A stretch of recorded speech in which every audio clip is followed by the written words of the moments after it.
Welcome back to Refit and Sail, and as you can see, it's also the return of Project Lottie. This is a Contessa 32 that has been with me for a moderately extensive refit. In this episode, I'm going to give you a quick update on what has been happening over the last few months, which, to be fair, is not a lot, but I'm now back on this project full time to get her finished and back in the water. So I'm going to talk a little bit about the things that have been done and also what is up next. And in this video, I think we're also going to make a start on some rudder repairs. So stay tuned for more Project Lottie.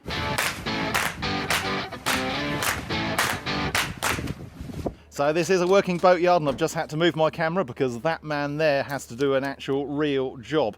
But there is lots of background noise quite often on my videos, that this is real life boatyard works for you. So let's have a quick run through on what's been happening on the boat. Now, I have taken a bit of a break because I've been mad busy with other projects, but I'm now back on it full time. So what has happened? So most of the jobs that I have done over the last few months have been relatively minor, but also very important. So we will start with, we have some graphics on the bow and on the stern. As you can see up there, we have Countess Charlotte back on the bow. Same deal on the stern there. You can see Countess Charlotte, Isle of Man Yacht Club and the Royal Ocean Racing Club logo. Another big change is you will also see there are some tow rails on the boat. Up on deck now, and you can see tow rails all the way around. To be fair, these tow rails and the new taff rail at the back have been on a few months, so they're a little bit sun bleached now and could probably benefit from a little bit of a clean and a tidy up. And obviously the handrails have been done as well. Back in the cockpit now, and as you can see, there are new bits of shiny electronics here. So up on the hatch garage here, we've got a set of B&G instruments, and I'm trying to take the covers off, and they've gotten dirty because they've been on a few weeks, or probably actually a couple of months now. So we've got 3 B&G multifunction displays up here, and I should have taken these covers off before filming, but hey, if you've seen them before, you know what they look like. So MFDs up here, quite simple to fit, to be honest with you. The original hatch garage had a whole bunch of holes in it from all the old instruments, so I just get an acrylic cover made for that in black, which matches the instruments, screw that on, and then cut holes as appropriate for the instruments that are going to go in. That's all then networked, so there's a NMEA 2000 cable that runs from here down into the boat. One critical thing, if you own a Contessa, the cable runs through a little hole here, just in the corner of the hatch garage, and that's a really common place to get water leaks because people forget to seal it up afterwards. So if you are doing that, just run a bead of sealant over the top of where that cable goes through and into the boat. We have also got a nice big chart plotter or multifunction display. It's a bit wet at the moment, but that's all been tested and works beautifully. I'm going to give that a little wipe because it's so nice and new and shiny. So this is in. I've run the power cables for it. I haven't run the data cables for it yet, but I will be putting all the networking in due course. When installing instrumentation like this, I always put all the instruments in, all the hardware in, and then I run the cables afterwards, because it's much easier to do that, because all the instruments can go in, and then you can just write down a list of, right, I need a 5-meter cable there, or 6-meter cable, and I need various junction boxes and what have you to wire it all up, because there are lots and lots of bits and bobs that are going to be going on to this network, including things like a NMEA fuel tank sender that is going into the brand new fuel tank, which is down there. So looking in this locker, you can see there is a big space where there used to be a fuel tank. This boat used to have a cylindrical kind of barrel shaped fuel tank, which is what the earlier boats had. The later ones had rectangular ones. I am getting a larger stainless steel tank made, which is going to fit in here, which is going to also have that NMEA tank sender, so it's a little bit more modern, and the owner will be able to see how much fuel he has on his instrumentation up there. Looking inside the boat now, you can see that beautiful floor, but I also do have quite a lot of tools and things all around, so apologies for the mess. But inside we have been doing things like fitting lights and USB power sockets, so it's got all new lighting through the boat. I've also been cracking on with the wiring, so I've got a bit more to do, but a lot of the wiring is all done in there. It's all cabled up with decent cable management. A bit more tidying up to do, a bit more to go in, but that is all progressing very nicely. Here's the engine. So this boat has a 2GM. It came with a very good condition 2GM when it appeared with me. So whilst that has been out and running the workshop, it has been reinstalled. So that is going to be the engine for the boat for the foreseeable.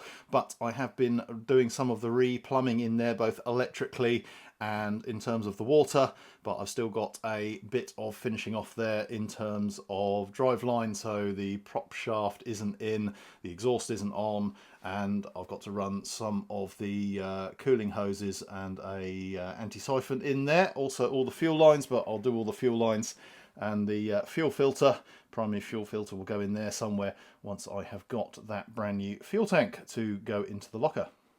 So there has been some progress since you last saw this. There's probably been other bits and pieces that I have done which I just can't remember, but things have certainly progressed. The cockpit seating, that's going to get solid wood decking out there. That is being made off site at the moment and will be fitted in due course. I'm kind of putting off fitting that until the boat is very, very nearly finished, because I'm only going to be walking on it all the time, in and out. So rather than kind of damage it or potentially scuff it up, I would like to fit that as almost the last job when the boat is done. But we have quite a lot still to do, but there's lots of bits and bobs of finishing off, and then there's a few kind of more major jobs to do. So in this video, I think I'm going to go straight into doing the rudder repair. The rudder has been sitting in my workshop for the past year and a half since it got stripped. It's sat there kind of drying out, so I need to lay up some glass all over that and fill and fair and just make it ready. Once that is done, the rudder and the bottom are going to get copper coated, so the next job after the rudder is done is to stick it in the shed if the weather looks inclement, and it is going to get copper coat. So there's going to be a video on how to copper coat your boat. Once that's done, I want to get the mast in. I've put the mast heel fitting on just a few weeks ago, so the boat is basically ready to have its new mast installed, and my mate Dave, the rigger, is going to be making up all the running rigging and the standing rigging for that new mast when it goes in. So getting that mast in is going to be quite a big watershed moment. The next things after that is I want to finish connecting up the engine, so I've got to make a phone call in a minute after I finish recording this and just order some bits for the exhaust on that. New fuel tank is coming, that is being made as we speak. The big project still to do is the galley on this boat, and I will flip the camera around and you'll see what I mean. So here's the galley as it stands. This is the original 1970, I'm going to say 5 or 6, I can't remember the year of this boat, galley. So that is going to get a bit of a refurb because it's the one bit that really lets the boat down at the moment. It's also been kind of a dumping ground for where I have been putting things as I've worked on the boat, so it is also a bit grubby, but that's partly because I knew the worktops are all going to get replaced. So that will be the subject of one of the videos, and just generally having a tidy up in there so that it looks, hopefully, as nice as the chart table here, which has all kind of been rebuilt and refinished when it is all done. So in terms of works done, that is a quick update of what has happened and what is going to happen. This boat is going into the water as soon as possible. It's just going to be one big push now to get this boat finished and done for the owner, and I'm very much looking forward to sticking it in the water here and taking it for that first sail. I think I'm going to head off to the workshop and crack on with that rudder, because that is probably the most pressing job to be done so that it can be copper coated along with the rest of the hull. Well folks, I am back in the workshop, but what I can't do is set the camera up so you can see my face and see the rudder, so you're going to be excused from seeing my face. Here is Lottie's rudder, and you will have seen this in one of the earlier videos. If you have been studiously watching Project Lottie, you can see it's got some damage down here, some historic damage. It's also had some cutouts here which have been repaired at some point. At one stage we were thinking about potentially building a new rudder. We can buy those if we want to, although I keep saying I'm going to make myself a set of Contessa 32 rudder molds so I can make my own. That is a job maybe for later in this year. there, but we're going to be reusing this rudder. It is essentially sound. Someone's obviously been in it to check the two tangs that are here and welded onto the stock which runs through it. I'm happy that this rudder can be rebuilt and put back onto the boat. Here you can see that old repair here as well. So what I'm going to do, I think, is to give this a quick once over with a flap disc on an angle grinder, just to take off any high spots and anything that looks a little bit dodgy. This repair here is just starting to come away slightly there. So I'm going to lay up a couple of layers of biax glass, the same glass that I used over the entire hull of Lottie with epoxy resin. So it's going to be essentially the same process as I did as part of the osmosis repair on the hull, and that is going to tie the repairs back into the original laminate on the rubber blade. I've got various different holes here as well. I'll fill that as part of it. This isn't a particularly fair rudder shape. There's lots of divots and holes and bits and pieces, but I want to lay up the glass first, and then I'm going to come in with filling and fairing compound, finish that all off, and then it will get a few coats of an epoxy barrier coat as well. Then it's ready for copper coat. So unfortunately it's time to crack on with the grinding. So mask on, coverall on, and do some dirty, dusty work.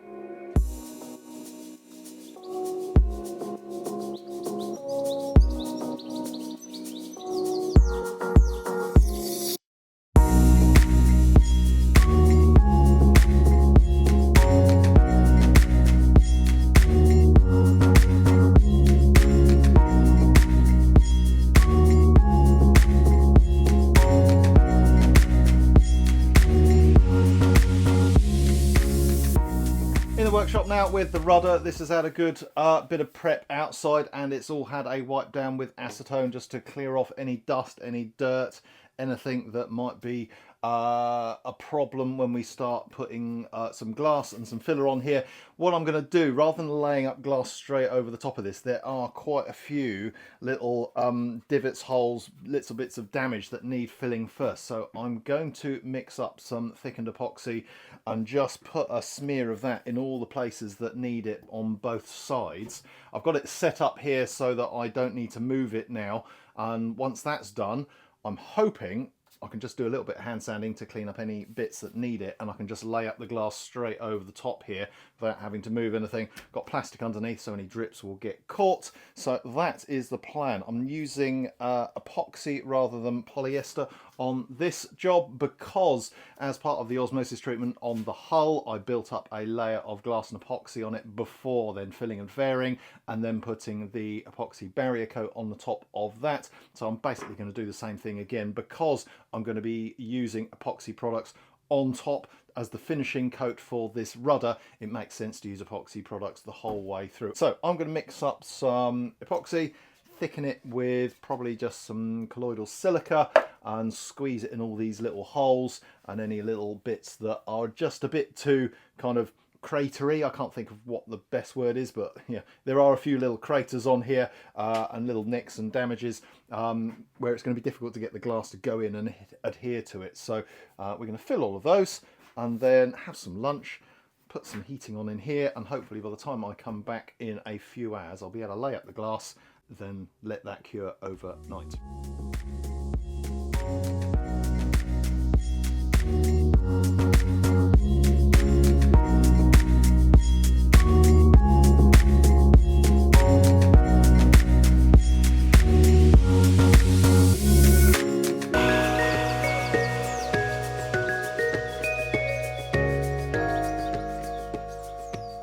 There we go, that's all the little bits filled that needed filling. So I'm going to go and cut up some glass, grab some lunch, and hopefully with a bit of heating on in here, this fast set epoxy will have cured enough that I can come in and lay up the glass over the top. Well, it's been a couple of hours, maybe not quite that much, maybe an hour and a half since I mixed up the epoxy and put it on here, and this has firmed up nicely. It's not completely cured, it's still a little bit tacky. I can just about kind of stick my nail in it, but it's firm enough that I can lay up glass over the top, which is perfect because it means that as the next layer of epoxy goes off, it will chemically bond to this filling material that I've put in here. What's also nice is I've been able to just run my hands over it, and any little high spots that I've got, I can actually just manually kind of push it in, or I can take a sharp knife and I can just scrape it off. So I know I'm not going to have any issues with trying to roll glass over some lumpy bumpy bits that I may have accidentally left there. So I've just found a bit there. I'm going to push it in with my finger on the other side. Right, all done. Anyway, glass is pre-cut, so I've got a whole bunch of glass there. I've got some more over there, so I'm just going to drape it over the top. I've marked the centre line on the glass, so I can literally lay the centre line on, fold it over, and then roll on the resin. I will pre-coat this with resin. I'm going to have to do it in 2 sections because I'm picking it up. I'm holding it here and at the front. I'm going to have a section of glass here, and then I'll have another section here. I may need to trim the glass as well just as I go, so there isn't loads flopping around on the bottom here. Yeah, there's not much more to it than that. Roll on some resin, throw on the glass, roll out some more resin into the glass, make sure it's fully wetted out. Repeat for the second coat. I might put some peel ply over this as well once it's all done, although I haven't pre-cut that because my electric scissors ran out of battery, but that's been charging for the last hour or so. And then I can come back tomorrow. So I'm going to set up a time lapse on there and on there, and you can watch me lay up glass. Before I crack on with laying up the glass on here, just a quick one. If you have got a fraction of a second free, and most of us do have, hit that like and that subscribe button, particularly the subscribe button. If you do that, it genuinely does make a massive difference to the growth of my channel. So if you have already subscribed, thank you very much. If you haven't, do it now. Go on, do it. Just press the button right now while I'm talking. Go on. Lovely. Thank you very much to those of you that have.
The glass all laid up on that side, and if I spin around you can see same deal on that side, so all fully wetted out. I will trim around the edges once it's all cured, but what I'm going to do now before it starts curing is quickly cut some peel ply up, put that over the top.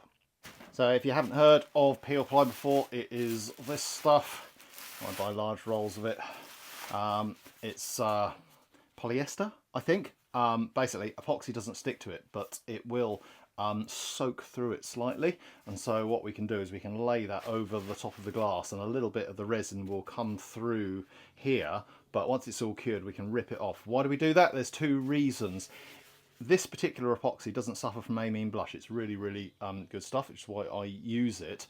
But if you are using something like West System or something like that, which does suffer with having a lot of amine blush on the surface, just ripping this off removes all that amine blush, so it saves a whole load of washing and a whole load of prep time. The other reason to use it is this ends up giving what you've left here a really nice texture that you can just bond straight onto afterwards. Now I'm going to be filling and fairing this, so it means the fairing compound that I put on will bond to it really readily. The third reason is sometimes if you get cut edges like this, I've overlapped some glass here which you probably can't see on the camera very easily, but it kind of just smooths out that transition between the layers as well. So it's for those 3 reasons that I'm going to be sticking it on here. Well, I don't, as I said, I don't have to worry about the amine blush, but that is the plan. So this stuff just cuts really easily. You can use scissors. I'm going to use my electric shears. I'm just going to cut a couple of sections. It can overlap, it's no problem. So I'll stick that on, and then I think I'm done for the day, at least on here. So I've marked a centre line on my peel ply. I'm going to see if I can kind of loosely roll this up in my hands and place it roughly where I want it. Easier said than done. Without ruining my glasswork.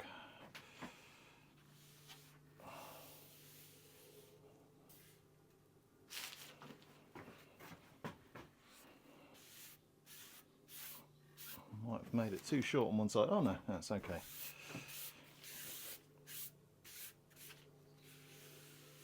Try not to get too many bubbles in it. That doesn't make for a nice neat finish.